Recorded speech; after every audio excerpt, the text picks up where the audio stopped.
जय श्री कृष्णा। राधे राधे। जय माता दी। हर हर महादेव। जय भोलेनाथ। जब हम पूजा पाठ में रहते हैं, नित्य पूजा पाठ करते हैं, तो हमें स्वप्न में बहुत सारे देवी देवता दिखना प्रारंभ हो जाते हैं, जिसके बारे में हमने इससे पहले वाली वीडियो में आपको बताया भी था कि हमें स्वप्न में देवता क्यों दिखाई देते हैं या उनका स्वप्न में आना क्या संकेत होता है, वो स्वप्न में क्यों आना शुरू कर देते हैं।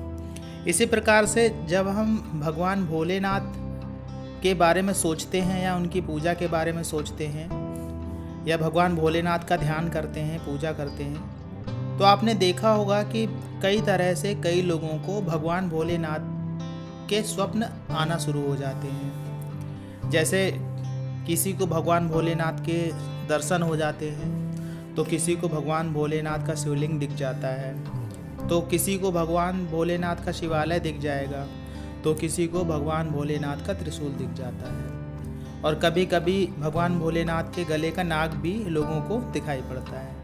कभी कभी ऐसा भी लगता है कि हम हाथ जोड़ के शिवलिंग के पास में खड़े हैं और चारों तरफ से सांप आपके चारों तरफ बैठे हुए हैं। इस तरह से भी स्वप्न आते हैं। तो स्वप्न में भगवान भोलेनाथ का आना या भोलेनाथ से संबंधित जो उनके स्मृति चिन्ह हैं वो आना क्या संकेत हो सकता है, ऐसा क्यों होता है। तो इसे हम 3 तरह से समझने का प्रयास करते हैं। पहला संकेत जो होता है वो यह रहता है कि आप जब पूजा पाठ बहुत ज़्यादा करते हैं भगवान भोलेनाथ की, भगवान भोलेनाथ को बहुत ज़्यादा मानते हैं, भगवान भोलेनाथ की बहुत सेवा करते हैं, व्रत भी करते हैं, मंदिर भी जाते हैं, भगवान भोलेनाथ का अभिषेक भी करते हैं, तो भोलेनाथ की कोई ना कोई शक्ति आपको स्वप्न के माध्यम से संपर्क करने लगती है। जब स्वप्न के माध्यम से संपर्क करेगी तो स्वप्न में आपको इसी तरह से कुछ ना कुछ दिखना शुरू हो जाएगा और बहुत अच्छा दिखेगा।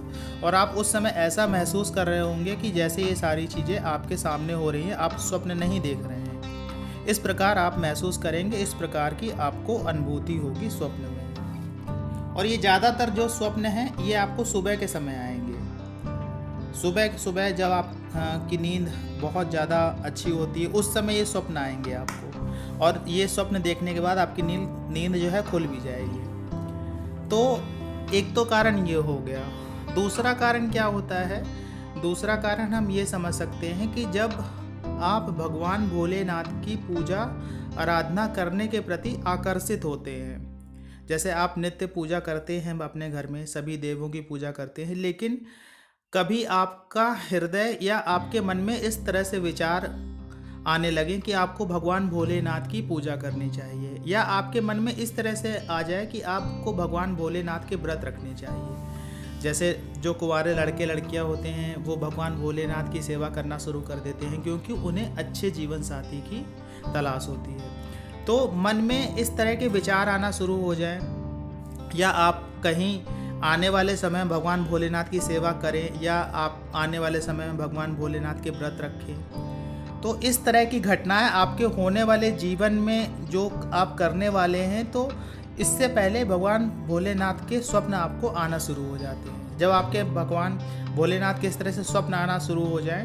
तो दूसरा कारण ये होता है कि आने वाले समय में आप उनकी सेवा करेंगे या आप उनकी पूजा पाठ अत्यधिक करेंगे। हो सकता है आप उनके मंत्रों का जप भी करें, उनके मंत्रों की साधना करें, तो ये एक कारण हो सकता है। इसी तरह से तीसरा कारण क्या हो सकता है? तीसरा कारण यह हो सकता है कि जब आप लगातार पूजा पाठ करते रहते हैं, नित्य पूजा करते हैं, आपके जीवन में कुछ परेशानियां चल रही होती हैं, और परेशानियां इस तरह से चल रही होती है कि आप किसी न किसी चीज़ों में फंसे होते हैं। कभी पैसों की समस्याएं लेके फंसे होते हैं, कभी बीमारियों की समस्याएं लेके फंसे होते हैं, कभी किसी समस्या में फंसे होते हैं, तो कभी किसी समस्या में फंसे होते हैं। समस्याएं सभी के साथ में होती हैं, ये जीवन चक्र है, कोई भी बिना समस्या के नहीं होता है। और सारे उपाय, सारी पूजा पाठ से सब कुछ समस्याएं जीरो नहीं होती हैं, आप ध्यान रखिएगा। हाँ, ये है कि उनका लेवल कम हो जाता है। जैसे बहुत बड़ी समस्या है तो छोटे में हो जाएगी, ये सारी चीज़ें होती हैं।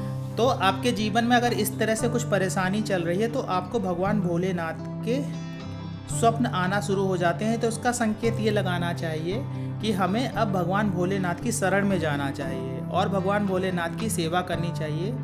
जिससे आपके जीवन में बदलाव हो सके। ये कहीं ना कहीं एक संकेत रूप में होता है कि आपको भोलेनाथ की पूजा शुरू कर देनी चाहिए। आपको भगवान भोलेनाथ के मंदिर में जाके शिवलिंग पे जल अर्पित करना चाहिए। जो भी आप अर्पित कर सकते हैं, अगर कच्चा दूध अर्पित कर सकते हैं वो भी गाय का, तो वो भी शुभ होता है। दही अर्पित कर सकते हैं आप, उन पे चंदन अर्पित करिए, चंदन चढ़ाया जाता है भगवान भोलेनाथ पे। और बेलपत्री अर्पित करिए। बेलपत्री अर्पित करते समय आप मंत्रों का जप भी कर सकते हैं, ओम नमः शिवाय। अगर आपको मोक्ष पाना है, अगर आपकी कोई सांसारिक लालसा है, तो आप नमः शिवाय का जप कर सकते हैं। तो ये संकेत मिलना शुरू हो जाते हैं आपको स्वप्न के माध्यम से। कभी आपको त्रिशूल दिख जाएगा, कभी शिवलिंग दिख जाएंगे, या फिर कभी आपको शिवालय दिख जाएंगे, या भगवान से संबंधित स्मृति चिन्ह से संबंधित कोई चीज़ आपको दिख जाएगी। हो सकता है आप शिवलिंग को हाथ में लिए हों, या हो सकता है इस तरह से आप दिख जाए कि मंदिर में बैठे हैं शिवलिंग के सामने, आप हाथ जोड़ के प्रार्थना कर रहे हैं, पूजा कर रहे हैं। तो ये घटनाएं आपको स्वप्न में दिखने लगेंगी। तो इसके 3 अर्थ लगाइएगा। आशा है ये जानकारी आपको अच्छी लगी होगी।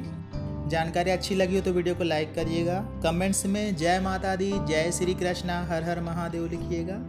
मिलते हैं आपसे अगले वीडियो में नई जानकारी के साथ में। तब तक के लिए जय श्री कृष्णा।